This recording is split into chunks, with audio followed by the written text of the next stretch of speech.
Krishna.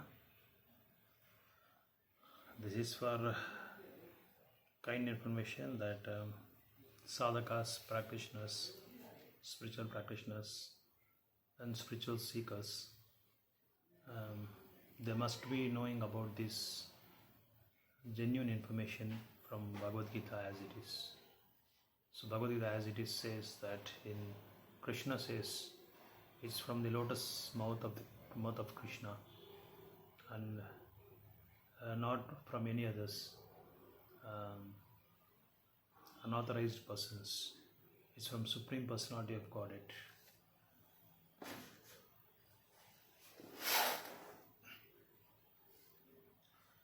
In chapter 4, verse number 1, Krishna says, Shri Bhagavan Uvacha Imam Vivashyate Yogam Proktavan Hamavyayam Vivasmanvanave Praha Manu Riksha Kve Bravit. Bring the English one. Telugu part.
So this is a demonstration for persons who are reading Bhagavad Gita first time, or they have read so many times.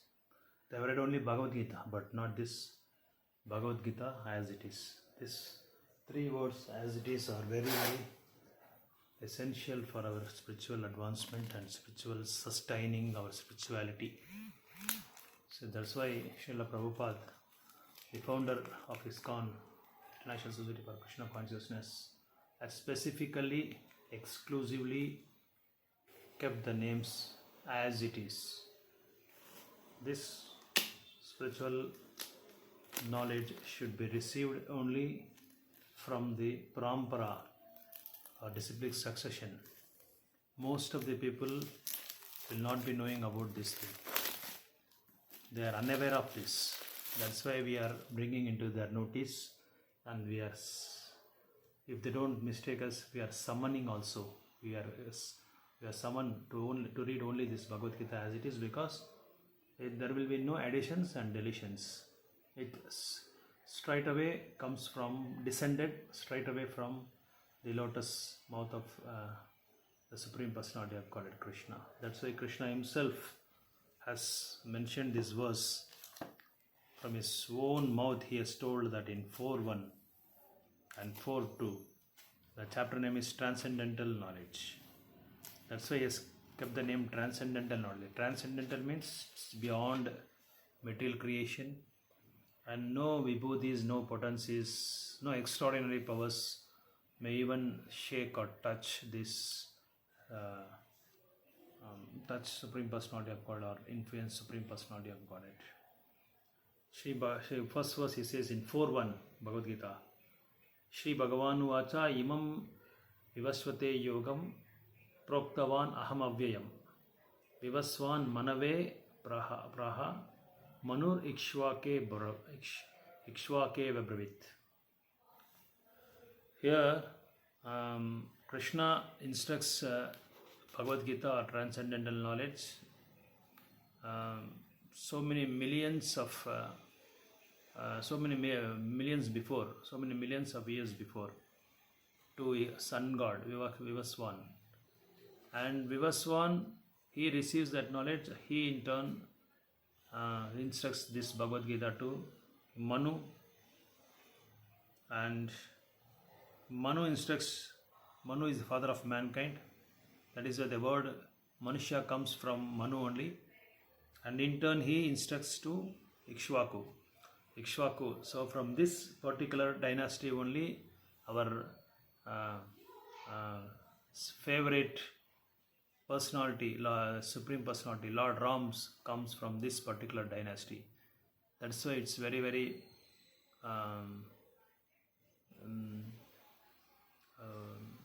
very famous and very everybody knows about this Raghu and this Surya Vamsha, but that is because Lord Ram comes from this very famous dynasty called Raghu dynasty, or Raghu Vamsha it is called, or Surya Vamsha. So it's well known, very renowned to everyone.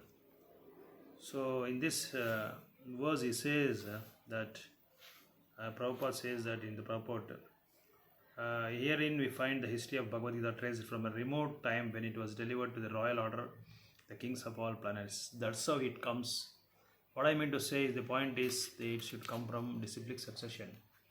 Like how sun god receives it, and he in turn instructs to Manu, and Manu in turn instructs to Ikshvaku, and from Ikshvaku it goes on descending. The instructions will go on. Ikshvaku teaches to his disciple, to his disciple, to his disciple, like this, like that. It goes till Srila Prabhupada. And in between there are so many very renowned, elevated, exalted Bhagavatacharyas are there.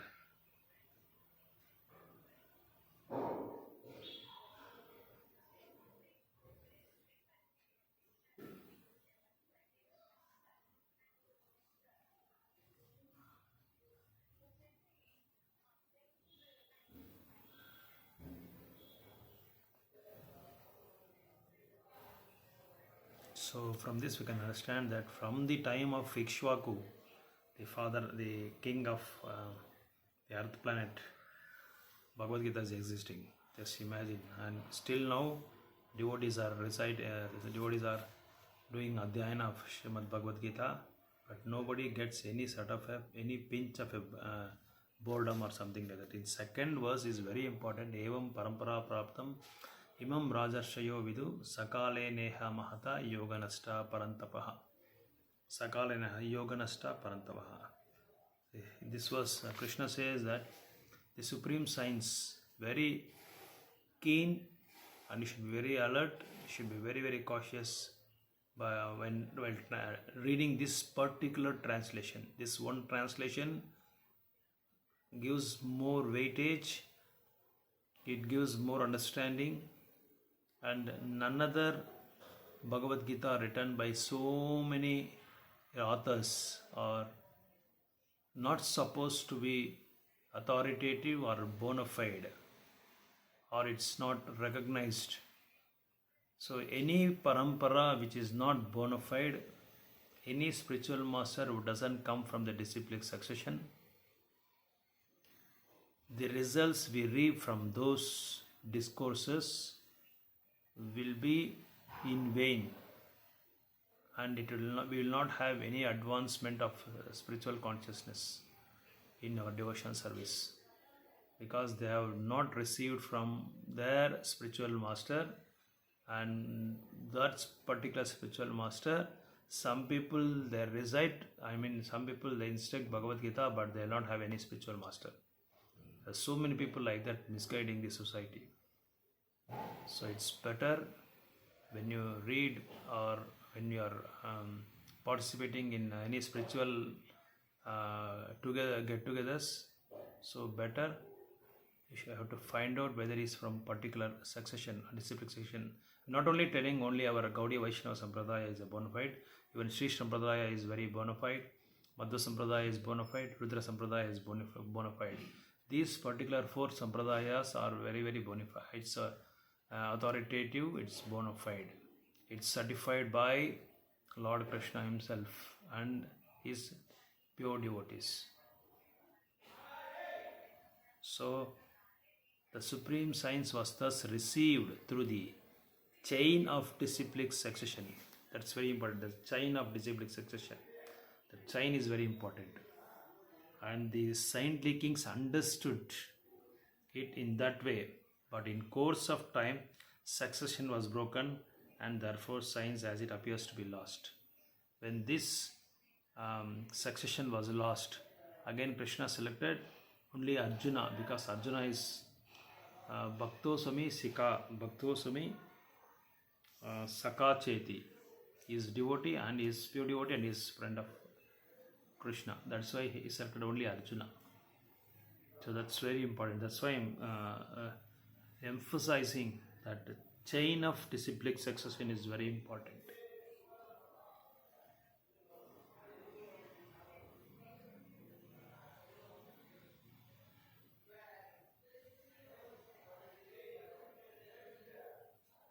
So here Prabhupada has mentioned one particular point.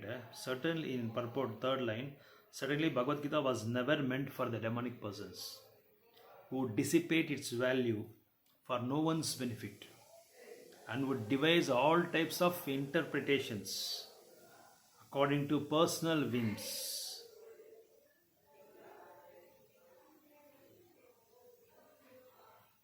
As soon as original purpose was scattered by the motives of unscrupulous commenters, there arose the need to re-establish the disciplic succession. Hare Krishna.